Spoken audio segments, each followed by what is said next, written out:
won in the finals. I can't believe it. The nerve! Winning the tournament the first time he enters. He's just trying to copy you, Master N. Honestly, he's annoying.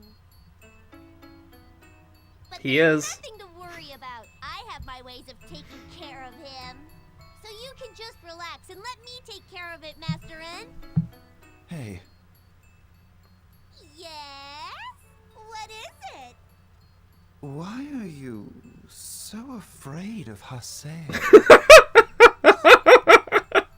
I love the way he says that. I'm not afraid of a guy like that. It's like a mix of confusion and disgust. No, of course not. Then don't do anything to him, Saku. Aww. But if I don't do anything, you'll never recognize me, Master N. If that happens, then I have no reason for being here in the first place. That's bullshit. Because of something that I just played through in Volume 3. But hello, everybody. Welcome back to the Let's Play... Hack.GU. Man. I love it when I try to get to a place, start a recording off, and then a cutscene happens, and I have to pause, and there's an awkward introduction.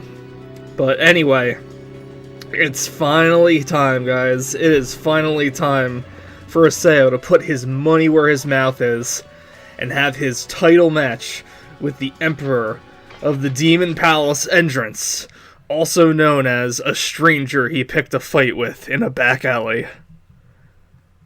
Will Endrance recognize our power?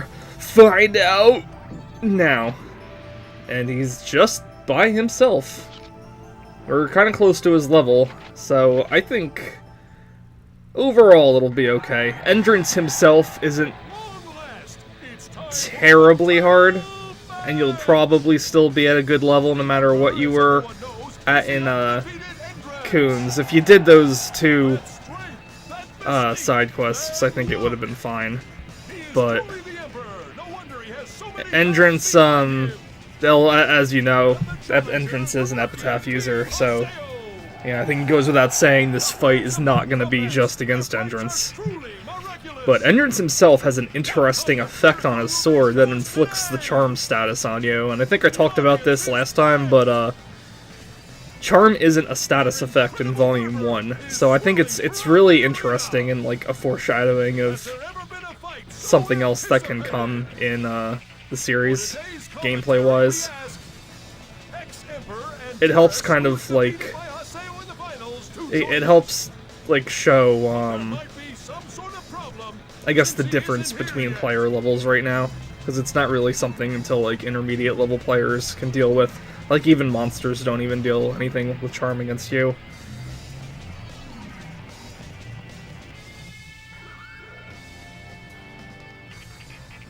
You came, Haseo. I thought I told you. I'm going to defeat you and prove my power once and for all.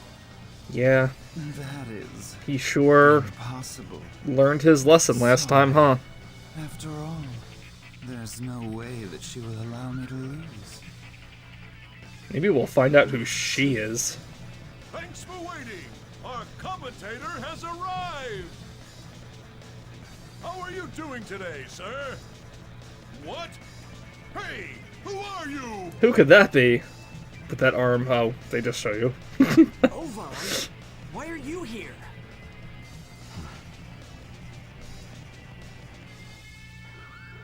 Hey, it's Ovan. He's a good guy. Thought we asked Kenteris to come. Was there a problem? Unfortunately, he couldn't come. I'm his substitute. I see. What do you mean, he couldn't come? Did you beat him up, Antares? I mean, Ovan? Damn it. Mr. Ovan, are you familiar with today's participants? The challenger, Haseo, and myself used to belong to the same guild, Oh, and what guild was that? the Twilight Brigade. The Twilight Brigade? I think I've heard of that before. It was disbanded over half a year ago. Yeah. I used to be in Ovan's guild, the Twilight Brigade. Yeah, that may have come as some news to some people, because it's mostly just been referred to in message board posts that I don't think I really kept up. We have to find Ovan. If you find anything, call me right away. Search the town. Man, Sheena was all over Ovan when he left. It's almost like Sheena had feelings for Ovan instead of Haseo. I think I'm more interested in Haseo than I was before. Let us begin. Yes, please. Have a talk, huh? Guess I'll do what I can. I'll give it a shot. I always thought that line was so weird when I played this game, but now that I'm watching these videos, like, right after another, it's like, oh, that's what Yada told him to do. Yeah, and even if you're, like, a close level, Endrance isn't really going to be interrupted when you, attack him.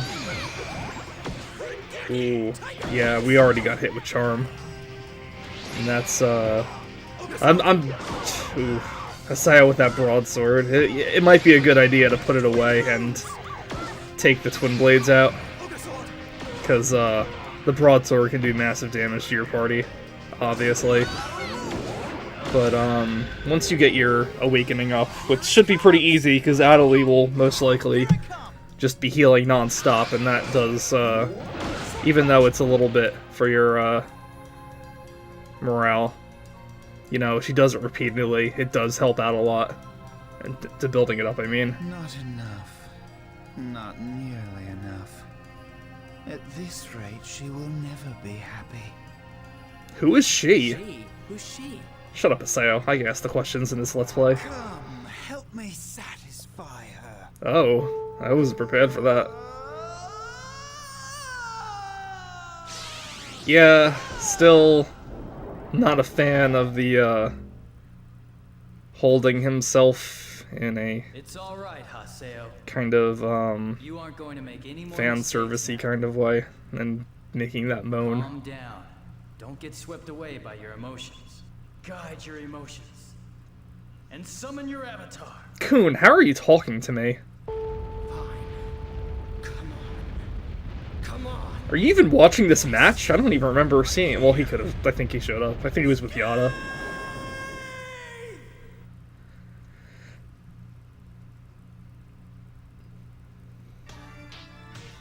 And we're finally up against Macha. Macha the Temptress. It's, well,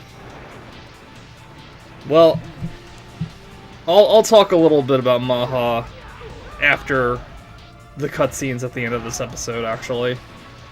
Because it does involve some spoilery stuff that's about to show up, but I want to wait for it to play out. But I will say, start off by saying, Macha in the originals... Oh, well, hold on. Where am I? What is this place? Oh wow, so like Endrance doesn't even, like, I don't... understand when he's using the avatar all the way. You're not here. Why aren't you here with me in this world? Oh, maybe he does. This is like his Is subconscious. it because I'm weak? Is that the reason why?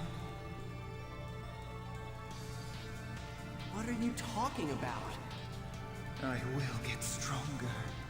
You'll see. Then will you please stay with me forever? And then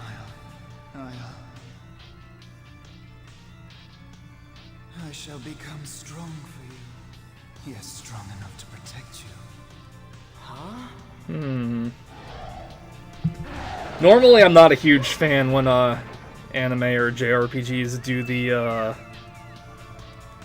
do like those introspective speeches in blank space like Haseo and Kun did when we fought Negus, but I do like these scenes. These scenes, I feel, since it's more just like looking into Endrance's subconscious rather than having a conversation with him, it's more interesting, and especially considering what we eventually find out what we're talking about. But Macha is was the 6th of 8 phases in the original series. You didn't fight Macha until the last volume again, in Dot Hack Quarantine. Macha in this game looks almost similar to Macha in Quarantine. I think like the main,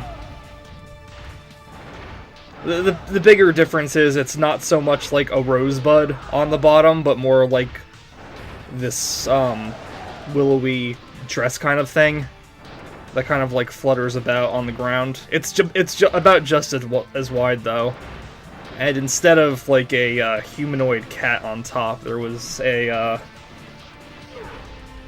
creepy looking lady.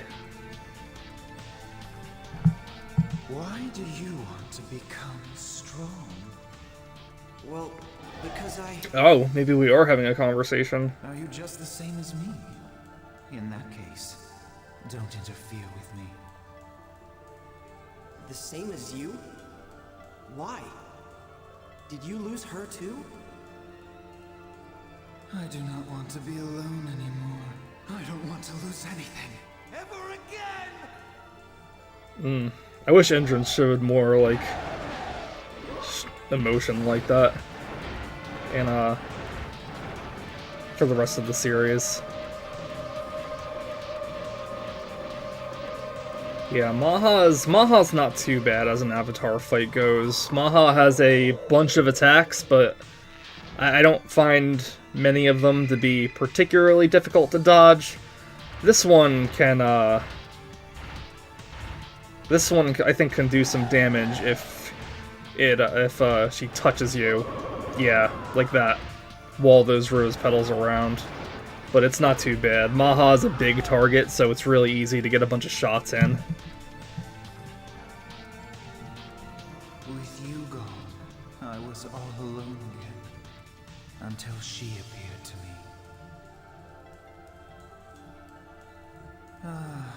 I was so happy then. Because you were my only friend.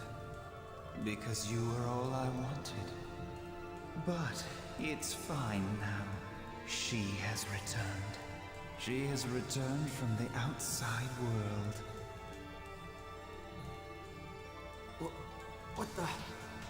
What are you talking about? I am no longer alone. She may look a bit different now, but I knew exactly who it was right away. That she you're talking about. You mean Ida, don't you? She is simply she. How could you accept something that you don't even know anything about? Get serious.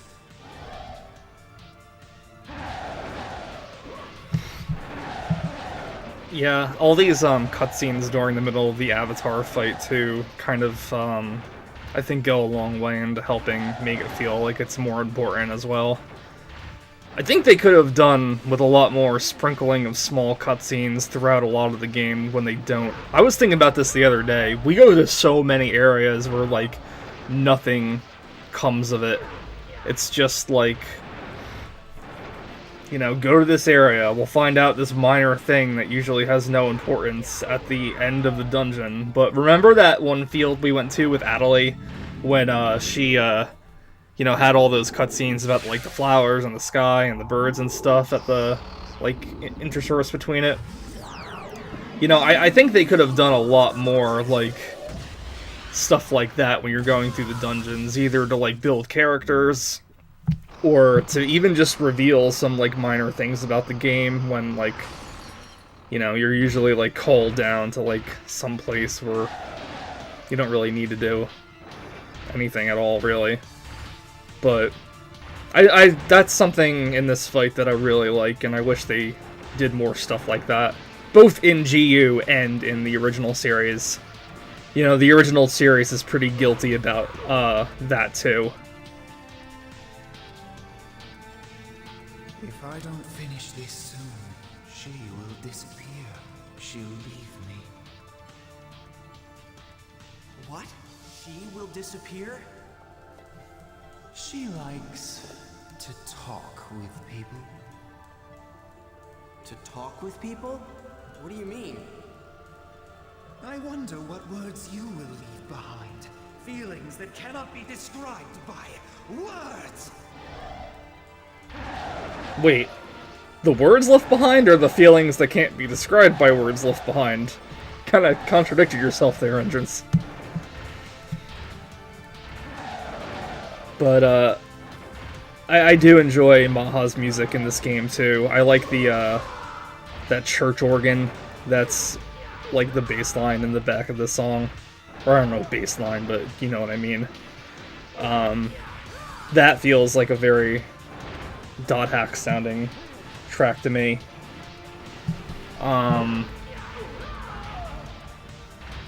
It's got like the same beat that a lot of the phase music has in the first series of games, and and for that regard, a lot of the Avatar battles with Epitaph users in the series as well. I'm trying to think if previous phase fights in the original series had you know, that kind of organ to it too, but it's weird. Whenever I say, like, this is, like, dot hack music, like, I always feel like it's appropriate because it's, like, what I remember about the series, but I can't for the life of me pin down where I've heard it before, or even if it was, like, you know, there that often to begin with. Music isn't something I'm particularly good at explaining, unfortunately, so you'll have to bear with me if I try talking about it and kind of, like, mumble on like an idiot. But that was Macha. I wonder if we kind of got the information we needed from Endrance, though. He just kind of seemed to babble on and on. Say I didn't really seem to understand that much. Oh well.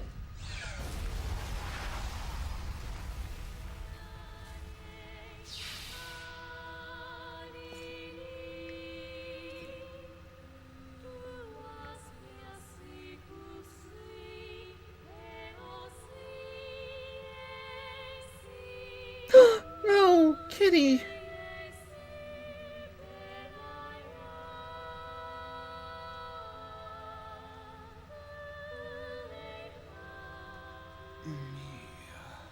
Mia?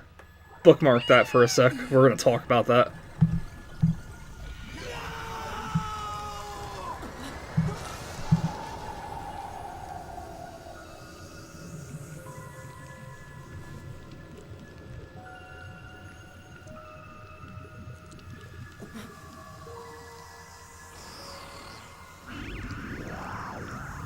Man, I really wish the Ida bubbling effect was, like, more of like a computer white noise sound effect instead. And just, it really just doesn't feel like a computer virus. It was Ida.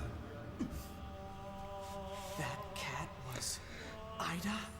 And I guess maybe technically it's not even quite a computer virus or just a computer virus, but still, it just kind of brings me out of the fact that the world's supposed to be an online game being infected by a virus. And Ovan, how are you talking to me? Where was I just then? What just happened?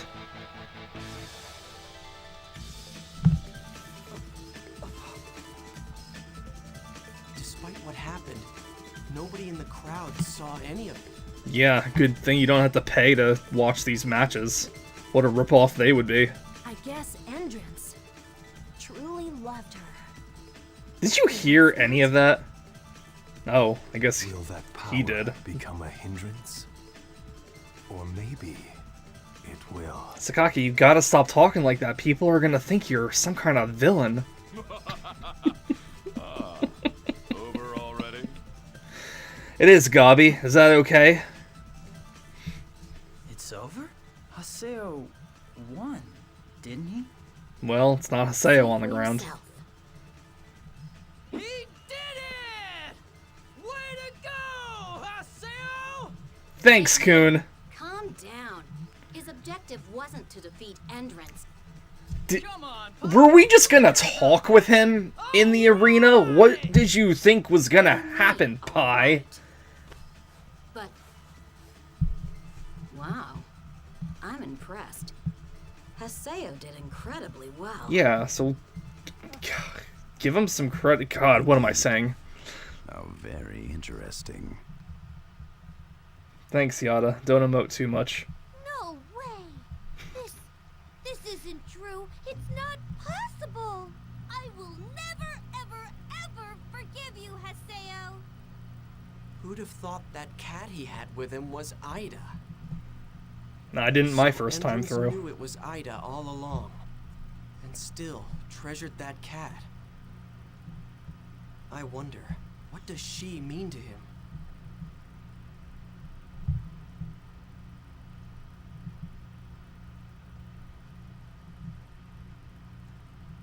I don't know, so it's not like we can talk with him now, because we're just getting warped out, and who knows what happens to Endrance. We don't hear from him for the rest of the game, but screw all that. We have something to talk about, and I'm so happy we can finally talk about this. It was driving me crazy holding this back. I know I don't really hold much back in terms of spoilers for anybody watching this Let's Play, and it's their first experience with GU, but alright, so when I first played the game back in 2006, this is one of those, you know, brain exploding moments because of what was happening, because when he said Mia, everything clicked together, and I suppose this is still extremely confusing for people that have, you know, are playing GU without any kind of dot hack experience beforehand, but and that's you know, you could view that as a fault for, you know, GU. It's not like the biggest hindrance in the story in the world, but, you know, he does spend a lot of time talking about this she, so who's gonna know who Mia is? But Mia was a character from the first series, one of the, I guess you can call her one of the main characters. She's definitely one of the most important, well, I wouldn't say most important, but she is a central character to the plot of the game herself. She's not like some side character that just has like a minor role in the story. Mia was a cat character, and in the first series of games there were no like races or anything like that. There were just humans that played it. So she was like an oddity in the world for anybody that like saw her. People just thought she was like a hacked character. And she was followed around by this little Wave Master. That's the Wave Master is the class in the original series that's more or less an all-around mage. His name was Elk, and Elk and Mia were like, they usually were together when you saw them. And if they weren't together, they were usually looking for the other one. So when Endrance said Mia, everything clicked to me. Endrance is Elk from the first series, and I just thought that was a really cool thing to like bring back for that didn't need to get brought back, but it did. It gave like a connection to the first series. It was like, it just, I don't know, it was like, it just like blew my mind, because Elk was like this like timid, weak little Wave Master in the first series, and now he's like this like totally hot, I got such class now, and I'm a super strong dude in like 7 years later now, when he's almost like 20 years old. And you know, even his like outfit all kind of boils down, because he's got like the same color schemes that Elk did, and I just thought that was like super cool. It was like that was like the kind of thing I did enjoy seeing GU do. I'm really happy GU did do that.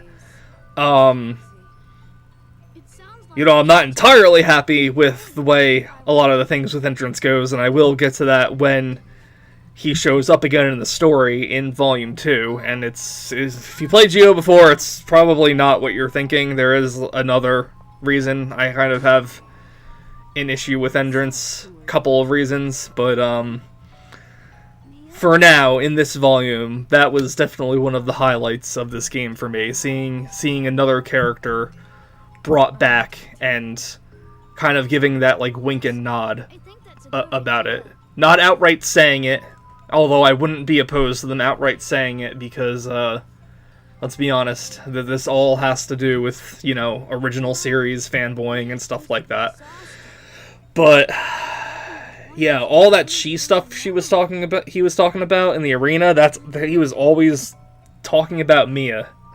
Because Elk, you know, definitely lost it when it was revealed in Quarantine that Mia wasn't actually a player. She was an AI in the game, and she was actually turned out to be the 6th phase Macha. And after we unfortunately had to, you know, destroy that phase, Elk completely distanced himself from the rest of the party. He was furious with us. I think he even betrayed us at some point, and tipped something off that kind of screwed up one of our plans, but he does redeem himself in the end. But that stuff he was saying about, like, she went away for a while and then she came back, that's when he was talking about that. The final post-game stuff in Dot Hack Quarantine involved a 15-floor dungeon of nothing but data bugs that you had to go through, and at the very end, Mia was, you know, magically digitally restored. So basically, if there was anything else in the game you wanted to do by that point, you can play as Mia again. But it gave a nice happy ending kind of thing on top of the somber ending that happened at the end of Quarantine. You won't find this out directly in the game, but in that terminal disc that I mentioned every now and then that came with the pre-ordered version of Volume 1, I think they talked about CC Corp finding Mia and just, like, permanently destroying her data, like, in front of Elk. So, I guess sometime between that and this game, you know, Elk was naturally pretty depressed. We never really see any bit of Elk in, like, the real world, or any aspects into him in the real world in the original series. He was one of the few characters that did not offer optional email conversations with you based on your affection that had anything to do with, like, insight into who he was as a person in the real world. Not until Quarantine, I think, after you did that 15-floor dungeon. And even then, that wasn't really about him in the real world. That was about things that just happened in that game. But, yeah, it does make you, or at least fans of the original game, like, wonder, like, more about Elk's character, how he was alone in the real world, like, what his home life must have been like. Because then Elk is a palette swap of one of the main characters from Dot Hack Sign, the anime from the first generation, Tsukasa, and we all know, anyone that watched that knows Tsukasa had a horrible, horrible home life. So, you know, it's like the kind of thing that, like, gets a lot of interesting conversation going, I think. But enough about that. I think I've gone on long enough. So anyway, next time, I don't know what's gonna happen next time. We'll find out then. So see you later, guys. I am going to help you remember things. Hey, call me again when you're gonna play in the world. Don't forget us. Mia and I will be waiting.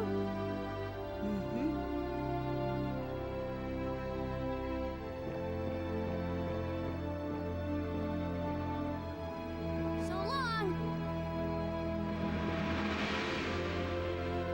I'll see you